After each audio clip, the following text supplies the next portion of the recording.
Hi folks, it's me again with the first of my novels to be published, Bunderlin. This brings together a collection of really quite quirky characters, all based in my imagining on folk that I've known many years ago. Actually, these are. Now, like most of my storytelling, I think it follows the pattern of having a central character who is the one I describe as the finder out of what's been going on, and in this case it's Martin, an academic, classic historian. But the story itself that Martin is trying to find out about, or trying to escape from sometimes, is the story of Peter Bunderlin. And I think perhaps the best way to introduce the tale is with an excerpt from the introductory part of the novel itself. See, it began when Martin was in primary school, and he found an injured cat one morning. "I'll take it to Mrs. Bundy," he said, even though Colin and his young sister, friends of his, said that he shouldn't. "She'll know what to do with it. We can't just leave it here." So he picked the cat up and walked toward the goat lady's house. "Martin, just put her in the garden and then come away," suggested Colin anxiously. Like a lot of the kids, he still believed this lady with the funny voice and the storybook hairdo was a witch. Martin took no notice and went up to the strange detached house next to the school. Well, the house wasn't strange exactly, though it did look dark and forbidding. It was the people who lived there, Mrs. Bundy, who wasn't really a witch, and old Bundy, the giant. And some folks said there was another giant as well. They were like a sinister family from a fairy story. Martin's mum and dad were quite friendly with Mrs. Bundy, and they always stopped for a chat on the way to and from their allotment. But Martin never saw the giants, and he wasn't sure that they were real. So he'd grown out of the silly ideas of the infant school about these odd people. But he still felt a bit nervous and excited as he knocked at the dark green door. The ginger cat squirmed in his grasp, but didn't try to escape. A dog inside the house began to bark. The cat writhed again, but Martin held on to it. Presently the door creaked open and Mrs. Bundy appeared. She wore a long flowered skirt and a blue blouse with the sleeves rolled up, and her long brown hair was plaited and tied in grubby white ribbons. She looked down at Martin and smiled, and he knew that really she was quite friendly. "Please, Mrs. Bundy, it's this cat. He's hurt. Can you help him?" She opened the door wider. "Bring him inside." Warily, he followed her into the front room of the house, where she took the cat from him. She felt its injured leg, not too gently, Martin thought, as the cat yowled loudly, and the dog in the back of the house started barking again. "Here's your cat?" Mrs. Bundy asked. Martin shrugged his shoulders. "Don't know whose it is, just found him outside." "I will look after him for you, and he will get better. You will come and see him next week?" Martin promised to return in a few days, and Mrs. Bundy showed him to the door.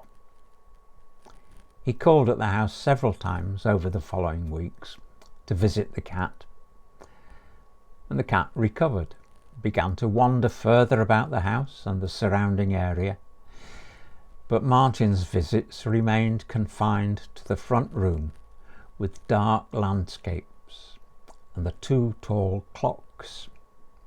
He was aware that there were more animals in Mrs. Bundy's household, but other than the goats, which had a habit of climbing on the outbuildings at the back, and Caspar, the Alsatian, who'd befriended the nameless cat, he never got a good look at any of them.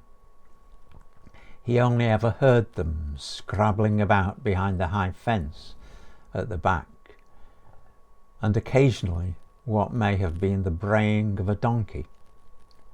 But he didn't see anyone else, neither giants nor ordinary people. When eventually Martin did meet the rest of the menagerie, it was the climbing, wandering goats that brought it about. It was a Thursday afternoon, and the class, some of them at least, were listening to their teacher reading from The Adventures of Huckleberry Finn. Suddenly a young voice called out, "Goats, sir! Sir! Sir! Mrs. Bundy's goats are in the playground." The teacher removed his glasses and looked around the class to see who'd interrupted his reading. "I'm sure they're doing no harm, just ignore them." But the distraction was too much, and Mr. Jenkins and Mark Twain together could not compete with two small goats hungrily feeding on the bushes and plants growing around the edge of the playground. He put the book down and walked over to the window to take a look for himself. "All right then, I think this is a job for you, Martin. You'd better run along. Ask Mrs. Bundy to retrieve her animals." So Martin ran across the playground, out through the main gates, and down Barton Lane to the now familiar house next to the school. "Mrs. Bundy, it's your goats," he said when she came to the door. "They're in the playground eating the flowers." "Oh, my naughty children, always they are up to mischief. Wait there."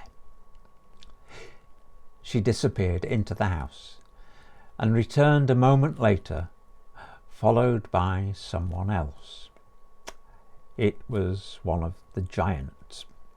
Not old Bundy, it was the other one, and he had to bend his head slightly as he came out through the door, a bit like stepping out of the little cupboard under the stairs. He wasn't really a giant. He was just a very, very big man, with reddish hair and a wispy beard. He was a grown-up, but not as old as people's dads, more like Martin's big sister. "You go with Peter," said Mrs. Bundy. "He will show you how we bring the goats home." Martin walked alongside the big man toward the school gates, and Mrs. Bundy followed. When they reached the playground, the goats were eating the wallflowers that grew in the borders, and Mrs. Scattergood, the headmistress, was standing at the door. She strode towards them. "Get those animals out of this playground," she called. "Do you hear me? Get your animals away from here. This is a school, not a farmyard." "Who is that?" Mrs. Bundy asked. "It's Mrs. Scattergood." "Scattergood, chattergood, scattergood, fattergood," the big man responded. "We plough the fields and scattergood." He walked up to one of the goats, which had stopped eating. "Scatter goats, gather goats, porridge oats," he chanted. as he bent down to lift the animal, which was making no move to avoid him. He picked it up, placed it across his shoulders, with its legs hanging round his neck like a scarf, and looked around for the other wandering animal. Mrs. Scattergood grasped the top of Martin's head and turned him firmly towards the school door. "Back to your classroom," she ordered. On his way home that afternoon, Martin turned into the lane between the playground and the houses, intending to take the short cut by the allotments. Mrs. Bundy was in her front garden, cutting back some overgrown bushes. She looked up as he approached and called to him. "Come here, I want to show you something." She led him in, through the side gate in the high fence. "You want to see my other animals? Come with me." At one end of the garden were 2 ramshackle sheds and an Anderson shelter. Along the far side were what appeared to be various feeding troughs and an old zinc bath full of water. In the middle of the garden, a donkey was standing motionless, facing the house and looking at nothing. Suddenly, a small reddish-coloured pig ran out of the Anderson shelter, squealing and shrieking, and began to crash around the troughs. It sounded as though it was in terrible pain. "What's wrong with it?" asked Martin. "He's hungry. Come with me. I will show you what we do." He followed her into the kitchen, and so did the pig. In the corner was a large copper boiler, like the one his mother used for washing clothes. Mrs. Bundy lifted the hinged lid and stirred the thick, soupy contents with a big stick that looked like an old rounder's bat. She picked up a jug and began to fill a bucket. The pig squealed louder and louder. She filled up one of the troughs, and the pig and its more docile mate set about noisily and messily emptying it. "Now come with me. I will give you some lemonade." He followed Mrs. Bundy back into the house, and she showed him into a large room adjoining the kitchen. There were cardboard boxes piled up everywhere, leaving just enough space to move between them. By the window was a dining table with boxes and cases crammed underneath it, and more stacked on top. Only the sideboard and the mantelpiece were free of boxes, and on these were displayed a huge collection of clocks of every description: carriage clocks, bracket clocks, cheap alarm clocks, an enormous black and gold clock, which seemed to Martin to be in the shape of the town hall, with its great columns at the front entrance. And on the walls all around the room were an assortment of cuckoo clocks. He'd been staring open-mouthed for several minutes at all the clocks before he realised there was somebody else in the room. In the shadows of the corner, between the fireplace and the window, Peter, the big man, was sitting in a leather armchair and squashing its arms outwards. The ginger cat was on his knee. "Hello," said Martin, and went to stroke the cat. The big man made no response, but continued staring absent-mindedly. Casper was lying on the rug at his feet, whilst a black and white kitten played games with his tail. Mrs. Bundy came into the room and handed Martin a glass of her homemade lemonade. "A drink for my little friend," she said. Please, Mrs. Bundy, why have you got so many clocks? She laughed. My Franz, he makes the cuckoo clocks. Always he is making clocks, and people bring him clocks to mend. My sister's got a cuckoo clock, said Martin. He drank the lemonade and looked for somewhere to put the glass down. I'll have to go now. My man will get cross if I'm late home. He said goodbye to the young man in the armchair, but still he made no response. Outside, the pigs had finished their feed and were basking in the spring sunshine.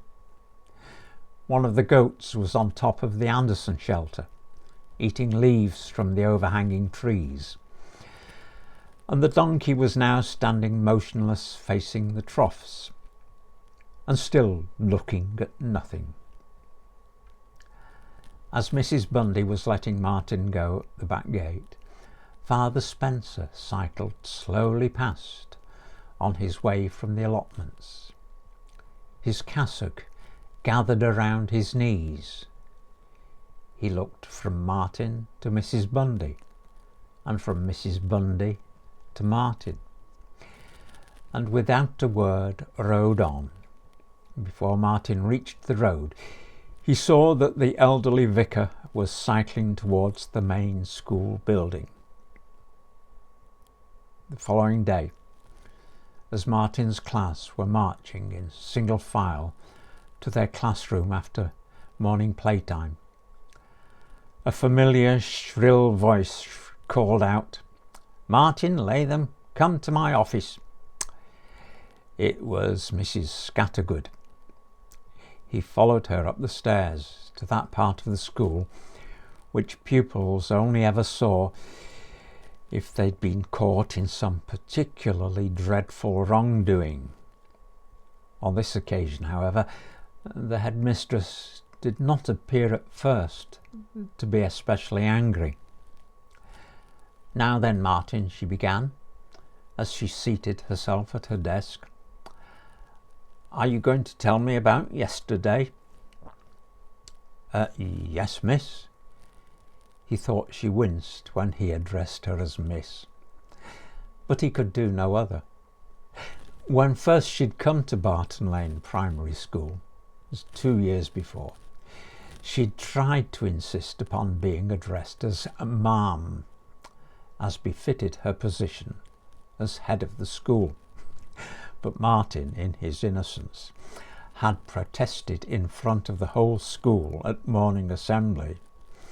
"But miss, you're not my ma'am, so I can't call you ma'am." And so she remained miss, just like the newest and youngest recruit to the school staff. "Well," she prompted.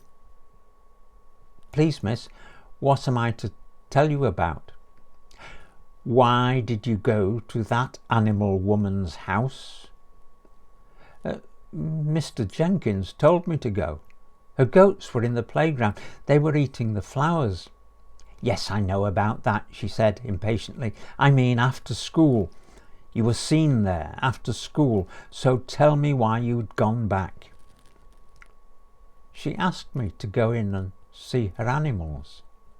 "And then what?" "She fed the pigs." "Yes, and then?" "Gave me some lemonade." "What else?" "That's all really, miss." "Are you sure?" "Yes, miss." "Absolutely sure?" "Yes, miss." "Very well then. Now listen to me, Martin. You are not to go in there again. Do you understand me?" "No, miss. Why can't I go there if I want to?" It was not the response that Mrs. Scattergood expected. "Because these people are not to be trusted," she snapped angrily. "Do you hear me?" "But she's quite nice, really," Martin protested. "Don't you dare answer me back. Those people are not quite nice, really. Do you realise that while your father was away fighting in the war, There were some people who had to be taken away for fear they were Nazi spies. You know what that means, don't you? Yes, miss. People who wanted this country defeated in the war. And Mr. what's his name? Anyway, him, he was one of them. So don't you dare tell me they're quite nice, really, because they're not. But my mum and dad let me go there. Enough, I will have no more of this. She took a ruler from her drawer. Hold out your hands. And she hit him hard, twice on each palm. Now go back to your classroom, and don't you dare let me see you ever again going into that house. Go on, away with you. On his way back to school after lunchtime, Martin saw Mrs. Scattergood coming out of Mrs. Bundy's front gate, looking very righteous and satisfied. He would have tried to avoid her, but it was too late. She won't trouble you again, Martin, I've seen to that. He thought that perhaps he was supposed to say thank you, but he would not. Mrs. Scattergood strode on to the school. On the way home that afternoon, he took his usual shortcuts along the lane, and when he came to Mrs. Bundy's side gate, it was slightly ajar. She looked out as he drew near. Your teacher, she is not a bad woman. One day she might understand. You must do what she tells you. I know bad people, really bad people. But they're not here. Cannot hurt us any more. She handed him a small cardboard box. This is yours. You are still my friend, no matter if teachers tell you not to come. I'm sorry, Mrs. Bundy. You must go home. Always you can wave to my goats when you walk in the lane. And your cat, he will watch for you. And I'll listen for the donkey. He walked home sadly and told his mother what had happened. Don't worry too much about it, she said. You can always visit her again when you start at the grammar school. Now then, what's in the box? He opened it and took out a cuckoo clock. Oh, it's just like the one our Jean had for her room in college, said his mother. She went and chose it from the shop in town. Now then, where shall we put it? A few days later, everyone filed into the school hall for morning assembly, but Mrs. Scattergood was nowhere to be seen. Instead, Mr. Jenkins came to the platform and announced solemnly that the headmistress had been taken into hospital and would be away from school for a few weeks. In the meantime, he would stand in as deputy head. Quiet, he shouted, as the assembled school seemed about to erupt into cheering.